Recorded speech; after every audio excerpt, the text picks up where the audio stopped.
a country that was opposed to our liberation, a country that supported colonial regimes, the apartheid regime in South Africa, the white racist minority regime in Zimbabwe, now Rhodesia, now Zimbabwe, the Portuguese colonial governments in Mozambique, in Angola, in Guinea-Bissau, and Cape Verde, today is coming to Africa to teach us about democracy. A country that has toppled so many governments in Africa, that has led so many coups in Africa and other parts of the world, a country that has killed so many of our leaders in Africa and other parts of the world, the killers of Patrice Lumumba, those who toppled Kwame Nkrumah, those who killed Nasser, those who killed Muammar Gaddafi, today are coming to teach us about democracy. A country that has been built on brutal force, on enslavement of other human beings, on the humiliation of Africans, the exploitation of Africans, the plunder of Africa, today is coming to teach us about democracy.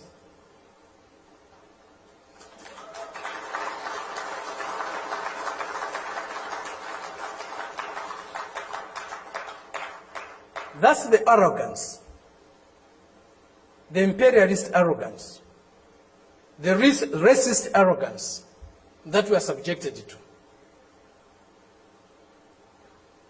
We cannot have democracy where there is hegemony of the strongest, mightiest imperialist power. We cannot have democracy where a country's resources, a country's decisions are dictated to by another country. A country that is dominated by another country cannot be democratic. A country that lacks sovereignty cannot be democratic. A people that cannot decide for themselves cannot be democratic. A colony, a neo-colony cannot be democratic. That's why today, even at the United Nations, membership is on the basis of sovereignty. Only sovereign nations can be members of the United Nations, because only sovereign nations can decide for themselves. A colony cannot be a member of the United Nations.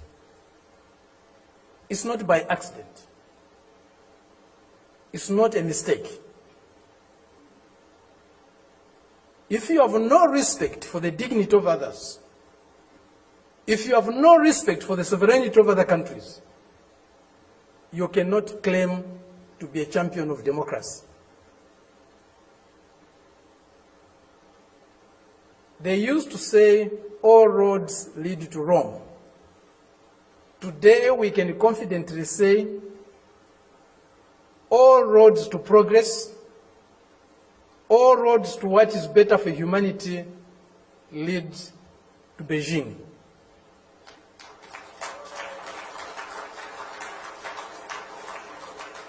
This is a country, this is a people that have developed themselves, that has developed itself without colonizing any country in the world, without plundering any country in the world, without subjugating any people in the world.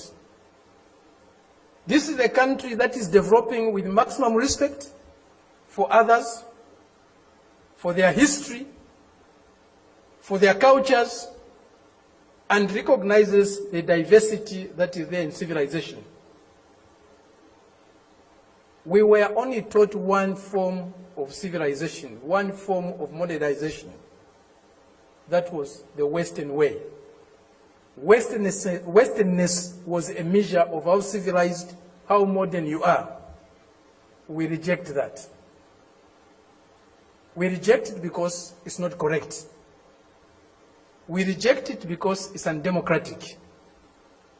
We reject it because it's uncivilized to think of the world and of other people in that way. Today, they cannot accept the fact that China has caught up with them. China is about to surpass them in many areas of human endeavor. The imperialist arrogance is inhibiting them from accepting that reality. The racist arrogance is inhibiting them from accepting that reality. But the world is changing. The changes we are witnessing today,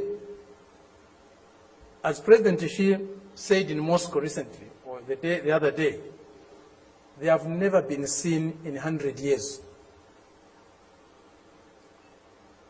They have shaped a world that they themselves today are scared of. And they have shaped a world that is not sustainable. Democracy, human development is not sustainable on the basis of plunder, on the basis of enslavement, on the basis of humiliating other people every day. That is a system we are seeing today, a system that will not survive if plunder is eliminated, if subjugation of other peoples, other nations is eliminated, if inequality in the world is eliminated. That system will disappear.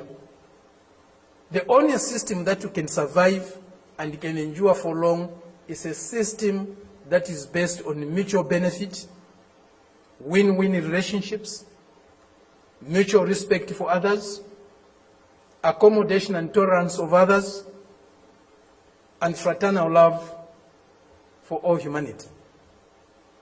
This is what we find in China today. This is what China's example is showing us. Indeed, all paths are different. There's no path that is the same, even if they are leading to the same destination. Each path has got its own characteristics. We are seeing that, we are learning that, we are experiencing that today with China.